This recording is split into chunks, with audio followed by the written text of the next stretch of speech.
Assalamualaikum warahmatullahi wabarakatuh. Halo guys, belakangan ini kita seringkali mendengar mengenai ramainya kasus korupsi di Indonesia. Korupsi dalam kacamata Islam merupakan suatu perbuatan yang dosa karena memanfaatkan harta orang lain untuk kepentingan pribadinya, seperti yang dilakukan oleh para pencuri. Tentu saja korupsi hukumnya telah jelas, yakni haram dan tidak boleh dilakukan oleh umat Islam karena banyak sekali mudaratnya. Namun, mengapa orang masih tetap melakukan korupsi tanpa takut akan dosa? Itulah sebabnya mungkin mereka koruptor tidak paham mengenai dampak jangka panjang korupsi itu. Harta yang mereka rampas digunakan untuk keperluan sehari-hari sehingga harta tersebut masuk ke dalam tubuhnya serta berdampak kepada keluarga dan bangsa. Pada zaman Rasulullah SAW ada seorang yang berdoa kepada Allah Subhanahu wa Ta'ala, "Ya Rob, ya Rob, ya Rob."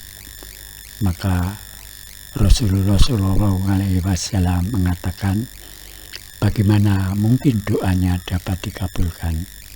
Karena yang dimakan dan diminum oleh orang tersebut haram. Dia dibesarkan oleh makanan-makanan yang haram.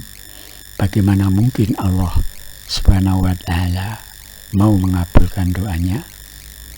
Bayangkan, jika kita memakan makanan dan minuman dari hasil korupsi, makanan tersebut menjadi daging, bahkan darah yang haram. Lalu doa-doa kita kepada Allah Subhanahu wa Ta'ala tidak akan dikabulkan oleh Allah Subhanahu wa Ta'ala. Padahal janji Allah pada bulan Ramadan adalah mengabulkan seluruh doa-doa kita sebagaimana yang dimaksud dalam Quran surat Al-Baqarah ayat 186 yang artinya, "Dan apabila hamba-hambaku bertanya kepadamu tentang aku, maka jawablah bahwasanya aku adalah dekat.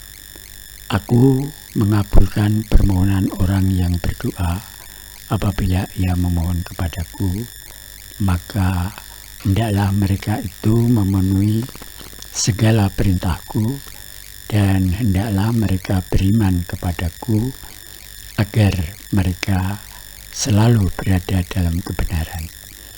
Kalau kita terus bermunajat kepada Allah Subhanahu wa Ta'ala, tetapi yang kita makan berasal dari sesuatu yang haram, maka Allah tidak akan mengabulkan sekalipun doa kita tentang hal kebaikan.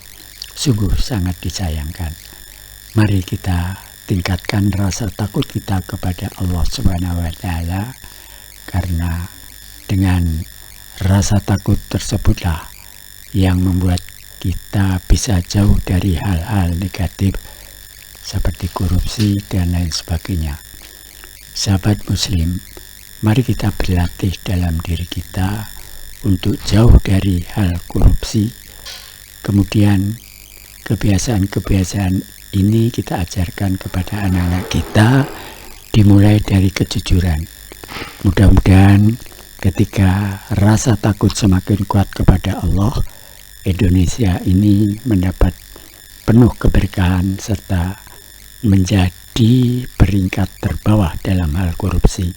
Bahkan bisa tidak ada korupsi di negeri ini. Demikian guys, terima kasih kalian telah menonton video ini. Billahi taufiq wal hidayah. Wassalamualaikum warahmatullahi wabarakatuh.